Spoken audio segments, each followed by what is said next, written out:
3,5 гектар жерден 700 мың төлеп атат. Bir шиттен bir сотка жетпеген жерде 2 миллион түшүп атат.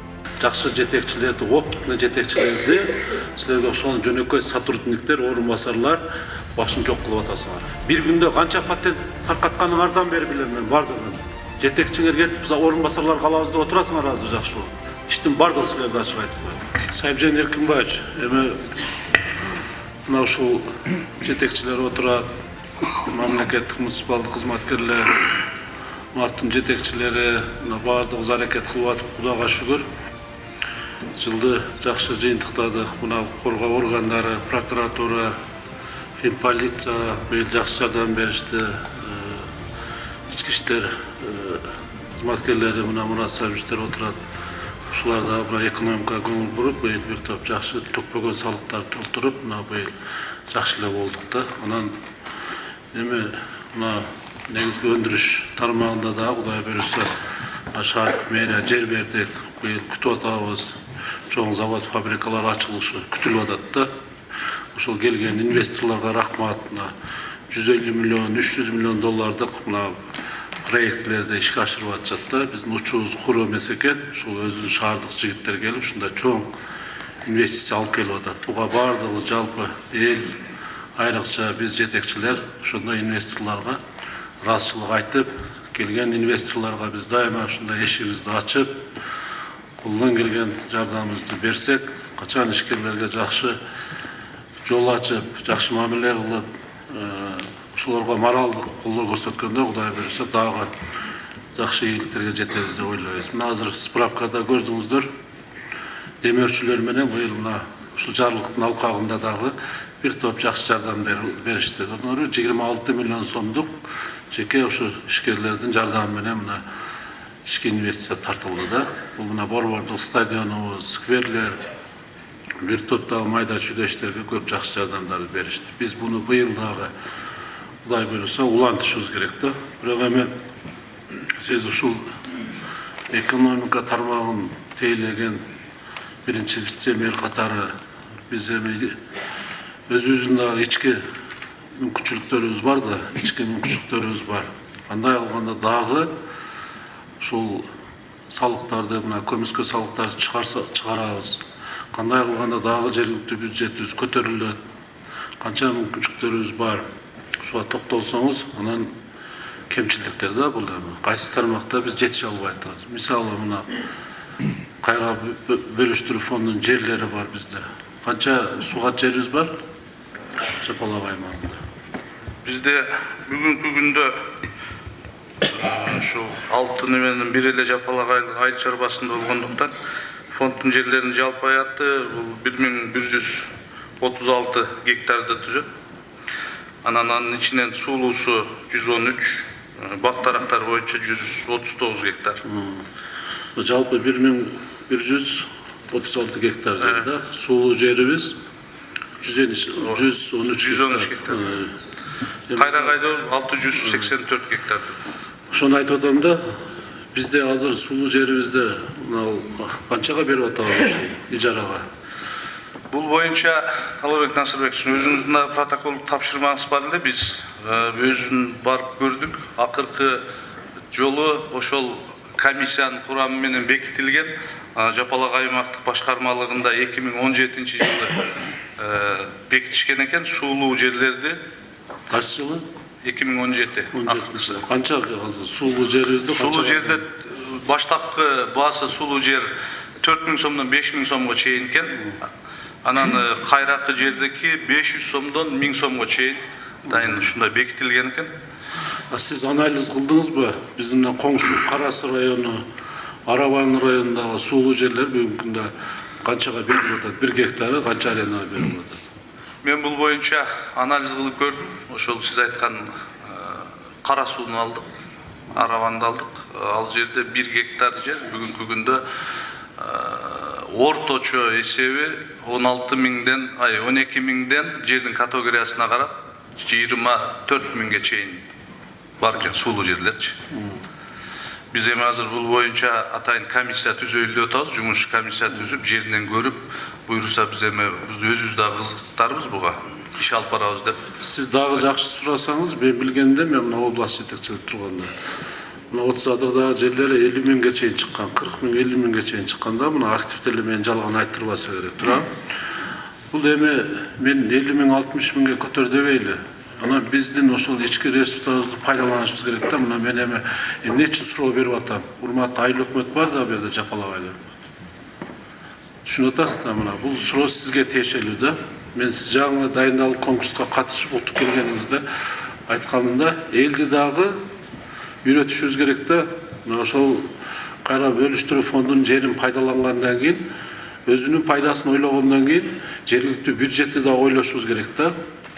Ал жер биздин фонддун жери болот. Ошону туура пайдаланышыбыз керек. Иштетпей аткандар болсо, иштете тургандарга аукцион менен беришибиз керек. Иштете тургандарга. Аукцион деген бул ошол бюджетке пайда алып келет. Ким кымбат берсе, ошого беришибиз керек да.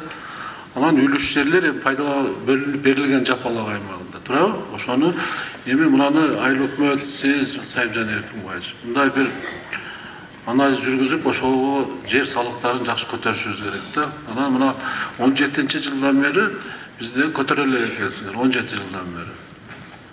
Муну этап менен акырын жылда ошол келиштин негизинде аукцион менен жерди бериш керек да.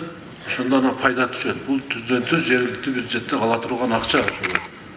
Анан биз жерди ээлеп алып, же иштетпей, же элге пайда тийгизбей, анан өзүбүздүн үлүш жердегидей кылып пайдаланып отура берсек, анда көтөрүлө албайбыз. Болгону ошол мына 113 гектар сулуу жерибиз болсо, кичинекей 2000 гектарга жетпеген жерибиз болсо, ошон үчүн ушуга көңүл бургула. Бул биринчиси.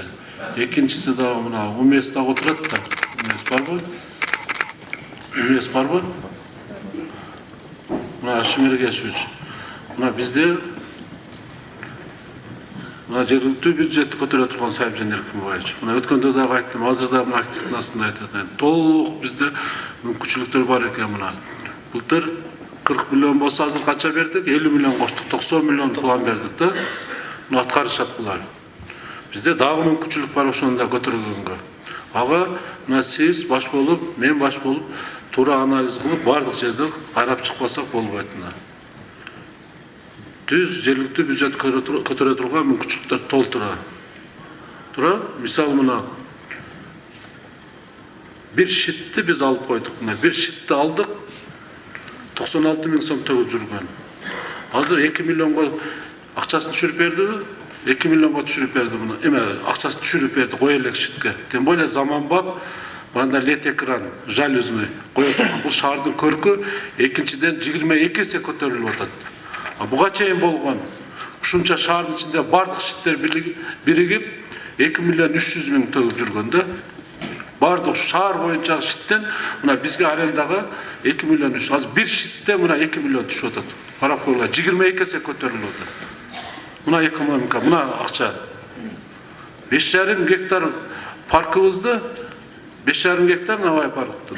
3,5 гектары биздин муниципалдык эме. Я.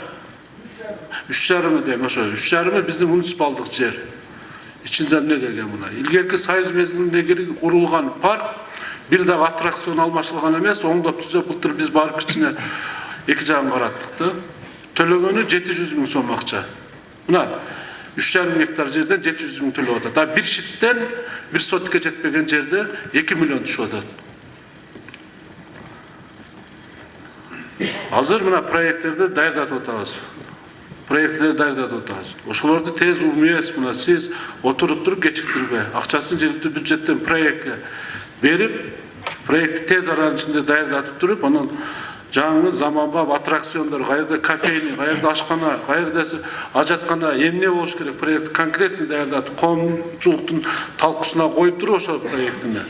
Анан лот-лотко бөлүп туруп, аукционго коюшубуз керек. Анан көтөрүлөт биздин Сайыпжан Эркинбаевич. Анан мынантип эми жакшы болуп аткан статистиканы мына алып туруп берип атасыңар. Бирок бизде дагы изденип коюшубуз керек мына. Бассейн, например, муниципалдык бассейн. Канча жылдан бери, 10 жыл, 15 жылдан бери, 2009 жылдан бери муниципалдык бассейнде 1 сом акча түшүргөн эмессиңер мына. 1 сом акча түшпөптүр. жеке менчигинде пайдаланып жүргөн. Былтыр барып текшердик, 2 күн мен комиссия түзүп хронометраж кылдым, 2 күндө 200 миңден ашык акча түшүп атат мына. 1 тиын акча власть этип, ошону бир заман талабына жооп бере турган кылып оңдотуп койгон эмес. 1 сом. Аны да проект даярдатып туруп, крытый круглый год иштей турган бассейн кылып, биз муниципалитет жер менен киришибиз керек. Инвестор азыркы окшогон инвесторлор келип акчасын салып, элге дагы жакшы, жергиликтүү бюджетке дагы жакшы боло турган шарттарды түзүшүбүз керек да. Мына 1 тиын бербей муниципалдыкты топтоп алышып жүрүшөт да. Эми тапканынын бир 30% төлөп койсо биз рахмат айтат элек да. Анан каяктан жергиликтүү бюджетти көтөрөбүз? Каяктан акча табабыз Сайыпжан Эркинбаевич? Мына көрдүңөр, налоговый боюнча отуруңуз. Мүмкүнчүлүктөр бар. Налоговый келдиби? Зама. Мына бир 2 эле базарды, Жеңиш Парпович, 2 эле базарды биз комиссия түзүп караттык да, Жеңиш Парпович. Мына 2 базардан 1000 адам текшерсе, 600-700-сүндө патент жок чыгып атат. Бул деген мына көмүскө 60-70% деген сөз болуп атат да. Патенттерди алышпайт.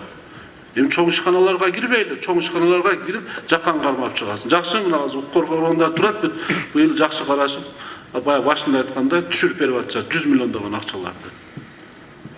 Мен өзүбүздү мына жергиликтүү бюджетте кала турган мүмкүнчүлүктөрдү айтып атам да. Ушуларга катуу көңүл буруш керек. Мен атайын буну айтып атам, Сайыпжан Эркинбаевич иштеп атат, бирок мына активдин астында да жылдын жыйынтыгында айтып коюшубуз керек. Ошон үчүн баягы эсиң барда этеңди жап деген жакшы сөз бар. Урматтуу актив мына жетекчилер, ишкерлерге туура түшүндүрүп, анан биз салыкты көтөрөбүз деп эле 2 эсе 3 эсе эмес, ошону туура эле төктүрүп койсок, ошол төлөй турган салыгын туура төлөтсөк, бизде дагы чоң мүмкүнчүлүктөр бар экен. Буну мен былтыр жаңы келгенде билбесем дагы мына 1 жыл ичинде көп нерсени изучать эттик да. Бардык мына 6 ай менен жыйынтыгы менен Жеңиш Парпович сунуш бердик.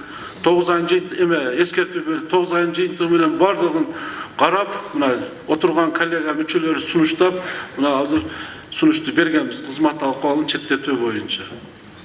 Ушуну дагы бир Жеңиш Парпович барып бир карап председателин айтып бербесеңиздер, мына биз бардыгын сыйлайбыз, бардыгын урматтайбыз, бардыгы менен мына келгенде айткан иштешкенге кызыктарбыз, бирок ишиңер боюнча баалайбыз дегенбиз да. Мына баалап сунушту берип атабыз. Мыйзам боюнча председатель четтетиш керек экен кызматынан. Бирок бүгүнкү күнгө чейин мына 9 жылдык жыйынтыктабыз, 3 ай 4 ай болду, бул маселе чечилбей атат да. Мен ал кишини да адам катары сыйлайм. Улуу катары, адам катары сыйлайм, бирок иши боюнча по факту биз сунуштарды бердик да. Анан эгер ушундай нерселер карап берсе, мына мен ойлойм иштин шаардын эли үчүн, мамлекет үчүн бир топ жакшы болот эле деген ойдобуз. Түшүнүңүз да Сайыпжан Эркинбаевич. Ошон үчүн мына салык кызматына биз келгенде эле мына бирдиктүү терезеге жергиликтүү бюджеттин эсебинен акча бергенбиз, мына электрондук патентке өткүлө деп. Мына бирдиктүү терезе ачылды Жеңиш Парпович. Аракет кылып атышат, бирок анын дагы жолдорун таап атышат да. Мына жакшы жетекчини дагы урматтуу орун басар, жакшы жетекчини дагы силер азыркы окшо айыл чарба продукциясын сатып аткандар андай мындай деп маалыматты силер туура эмес бересиңер, туура эмес маалымат жеткизесиңер. Жакшы жетекчилерди, опытный жетекчилерди силерге окшогон жөнөкөй сотрудниктер, орун басарлар башын жок кылып атасыңар. Ачык айтып коеюн. Түшүнүңөр да. Вазир жакшы, хан жакшы дейт. Силер таза иштеп, силер туура маалымат бергенде жетекчиңер кетпейт эле азыр. Ушундай сунуш албайт эле. Мына ушул жерде дагы чоң коллегияда отуруп, сиз бизди жалганчы кылып атасыз. Түшүнүңүз да. Силер ошо туура эмес, бардыгы жакшы, бардыгы патент алып атат. Алдын ала барып, 1 күндө канча патент таркатканыңардан бери билем мен бардыгын. Алдын ала астыңарда комиссия келет атат мэриядан деп. Бардыгы видеого тартылган фактылар бар. Түшүнүңүз да. Бу жерде ак болбой иштегилеңиз силер дагы. Түшүнүңүз да. Менин мэрия буйрук чыгарганда мен силердин бардыгыңарды алат элем 1 күндө. Замдарды кошуп туруп, ачык айтайын. Мен приказ чыгарганда. Жетекчиңер кетип, биз орун басарлар калабыз деп отурасыңар азыр жакшы болуп. Иштин бардыгы силерде ачык айтып коем. Иштегилегин, бу жерде актанбай, түшүнүңөрбү? Мындай коллега да айтканда, келгенде бардыгын айтып, туура болгон нерсени айтып, сындан азыр жеңиш барып жаткандай жыйынтык чыгарып иштесек анан жакшы болобуз. Ким сындаса ошо сындан жыйынтык чыгарсак иш жылат да. Сындаган адамды душман кылсак анда эч качан иш жылбайт, айтып коет. Иш жылбайт, алдыга жылбайбыз. Ошо сын менен алдыга жылышыбыз керек болсо, бардыгыбыз. Түшүндүңүз да? Андан көрө азыр орун басарсыз. Барып жыйынды өткөзүп, мынандай коллегада биринчи суроо бизге берип атат балдар. Келгиле, Кудайдан коркойлу. Иштейли, мына алдыга жылдырайлы, мүмкүнчүлүктөрдү пайдаланайлы деп туруп иштеңиздер мына. Жылдын жыйынтыгы менен да кайтайын.